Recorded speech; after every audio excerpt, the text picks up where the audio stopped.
What's up, ladies and gentlemen? Chuck Kohout coming to you here again with the Creative Real Estate Club, powered by Always Be Closing.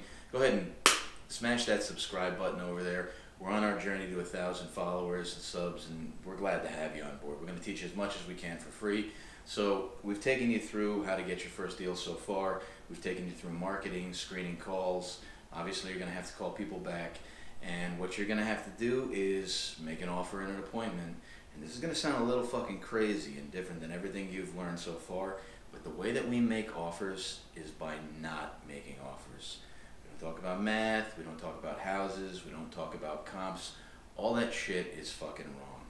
All we care about is the person. We can't help a house, but we can help a person. So we make offers by not making offers. So what I like to do is when I call a lead back who's reached out to me in advance or who I've talked to before, the first thing I do is I'm just going to confirm all the information with them. Is this your name? Is this the best way to get in touch with you? Is this the property? Is this what you owe, asking, worth? Okay, then I'm going to hit them with, if what you told me is true, I believe I can help you out. Put the burden back on them. They're worried about being taken advantage of. Honestly, people are going to lie to you more than ever. Okay, buyers are liars. Sellers is twice as fucking bad. People are going to eventually try to sell you houses that they don't even own. If you don't believe me, wait till the first time somebody tries to sell you grandma's house. The only offer you're going to make, again, is an offer to help. If what you told me is true, I believe I can help you out. The next thing you're going to do after that is you're going to make an appointment. This is an appointment to see the house. Now, with the corona shit going on, you might actually not want to go out to the house. If you do, bring a handy dandy mask, some gloves, hand sanitizer. I'm wearing my mask on my head right now. Let them know. If not, you could set up a specific time when you can FaceTime them or video conference with them and they can kind of walk you through the house. We don't give a fuck about the house. All we care about is why they're selling and creating rapport. We're going to talk to them about that, and we're going to tell you what it is you need to bring, so you can either do the sure thing and close right there on the spot on the first meeting when you do get there in person, or the 1-2 punch. And we'll also show you in a minute how you can do that virtually by mailing them the documents, and when they get them, you could pick up the phone and do a closing with them. Elvis did a video with me on this previously.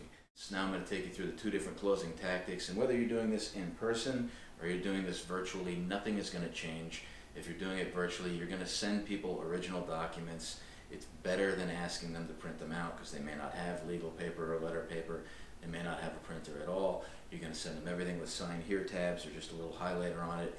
Make sure you're looking at everything in the same exact order. Elvis did a great video on this for us earlier. You can refer back to that. If there's a way you can link that video, Elvis, that'd be super fucking fantastic. So there's 2 different ways we do this. One is what I like to call the sure thing. And the sure thing is like when you go on a date and you've been introduced by another girl that you know, and it's pretty much a guarantee you're going to get laid. I'm going to give you a series of questions you're going to ask over the phone, so you know what people should have ready for you. If you get a yes to these 5 things, I'm just about going to guarantee that you're going to close that deal every time, all the time, on the first time you show up.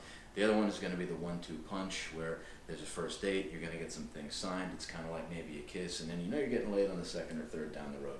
So the sure thing is going to be really simple. When you got the person on the phone, the first thing you're going to ask them for is you're going to ask them for all the paperwork they may have on their house. They may say, Chuck, what kind of paperwork? Whatever they fucking offer you, the answer is yes. I want to make sure you definitely get a mortgage statement and anything pertaining to the house that may have some kind of a debt on it, any kind of liens, judgments, anything they may have. If they have water bills, the answer is yes. If they have PSE&G bills, the answer is yes. If they have it all in a box with some naked pictures from their old fucking lovers, the answer is yes. You cannot get enough information. Whatever they want to give you, take it.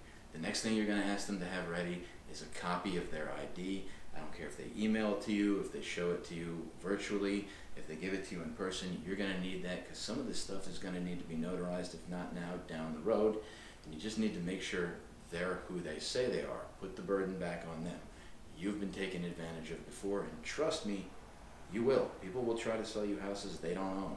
It happens all the time. The next thing you're going to ask them for is all of your paperwork filled out. What kind of paperwork?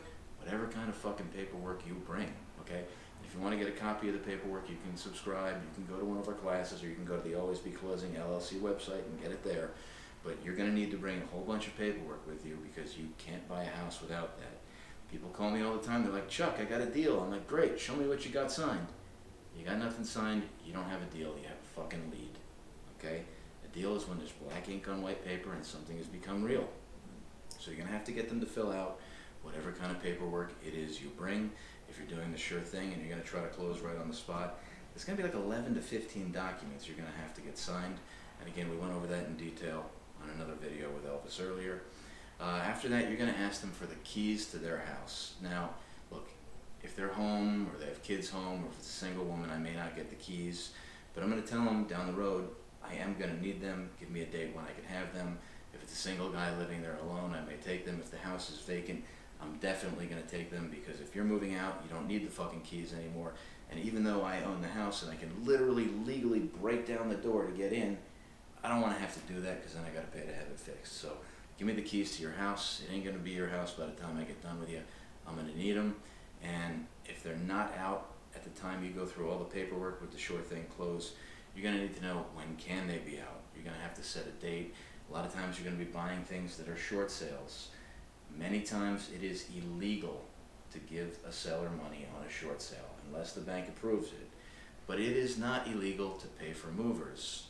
So if you've got somebody who's giving you a short sale and you want to get them the fuck out, one of the best things you can do is you can offer to help. You can set a date.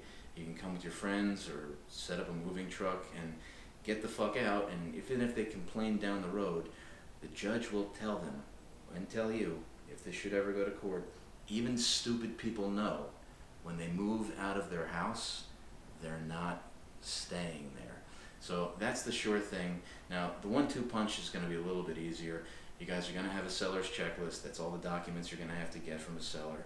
And there's only 2 other documents I need you to bring with you. One is going to be a purchase and sales agreement. Again, if you subscribed or if you're on the website, you can get it there. And the other one is going to be an authorization to release. The purchase and sales agreement just gives you the right to buy, or the right to resell your right to buy, which would be an assignment or a wholesale, like all these fucking stupid YouTubers are calling it nowadays.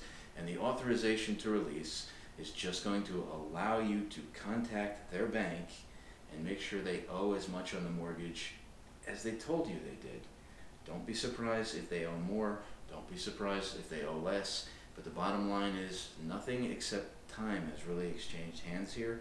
And it's not like you're laying out a tremendous amount of money. Somebody is literally giving you a house. It is your job to take it. That's what we're preparing you to do. My name is Chuck Kohout. Reminding you again, click the subscribe button, click the little bell. Always be closing. Bye for now.